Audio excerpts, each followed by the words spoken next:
Perkenalkan, nama saya Yohanes Eklesia, NIM 18040101007.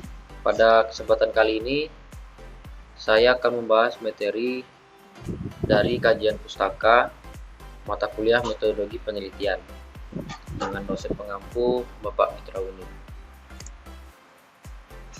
Pembahasannya itu apa itu kajian pustaka, lalu apa yang dilakukan atau diteliti oleh penulis, mengapa penulis melakukan penelitian tersebut, apa studi kasus atau di mana penelitian itu dilakukan, bagaimana cara penulis melakukan penelitian tersebut, dan yang terakhir, apa hasil dari penelitian tersebut.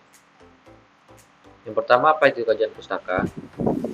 Kajian pustaka dapat diartikan sebagai rangkaian daftar referensi dari semua jenis referensi yang telah diperoleh seperti citasi buku, jurnal, artikel, dan citasi disertai skripsi, catatan kuliah, manual laboratorium, atau karya ilmiah lainnya, kemudian dikumpulkan dalam bentuk tertulis.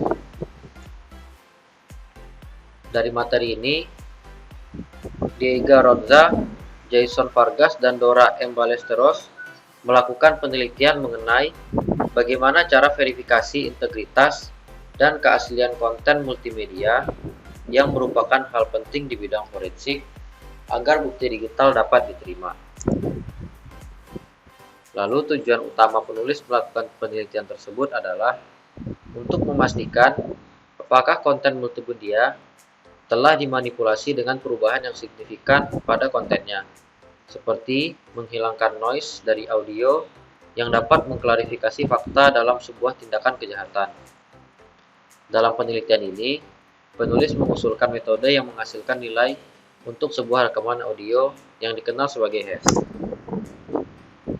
Selanjutnya, studi kasus ini diambil dari rekaman ucapan yang berasal dari kumpulan data milik 500 rekaman audio dari penutur bahasa Spanyol dan Inggris. Setiap file bersifat monofik dengan panjang antara 24 dan 59 detik. Frekuensi sampling 8 kHz dan 16 bit per sampel. Penelitian dilakukan di Fakultas Teknik Universitas Militer Nueva Granada, Bogota, Kolombia. Metode dimulai dengan menerapkan MFCC, Mel Frequency Spectrum Coefficient, dan reduksi dimensi melalui analis komponen utama atau PCA. Data yang direduksi dienkripsi menggunakan dua nilai masukan dari sistem binarisasi tertentu menggunakan Collatz konjektur sebagai dasarnya.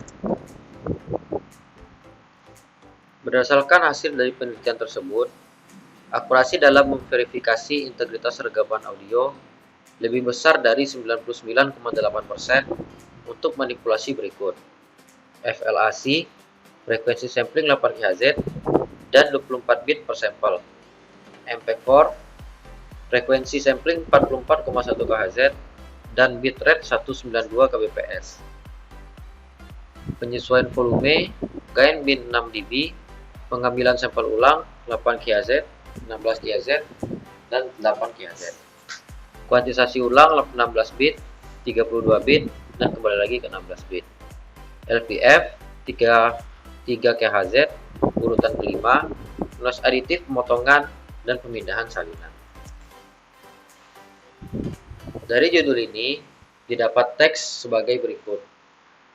Diego Ronza, Jesus Vargas, dan Dora M. Ballesteros melakukan penelitian mengenai bagaimana cara verifikasi integritas dan keaslian konten multimedia yang merupakan hal penting di bidang forensik agar bukti digital dapat diterima.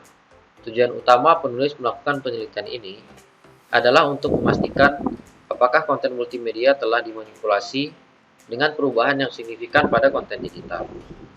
Studi kasus ini diambil dari rekaman ucapan yang berasal dari kumpulan data milik 500 rekaman audio dari penutur bahasa Spanyol dan Inggris. Lalu, berdasarkan hasilnya, akurasi dalam verifikasi integritas rekaman audio lebih besar 99,8% untuk manipulasi berikut, yaitu ada FLAC, MPEG-4, dan LPF. Sekian dari saya, apabila ada kesalahan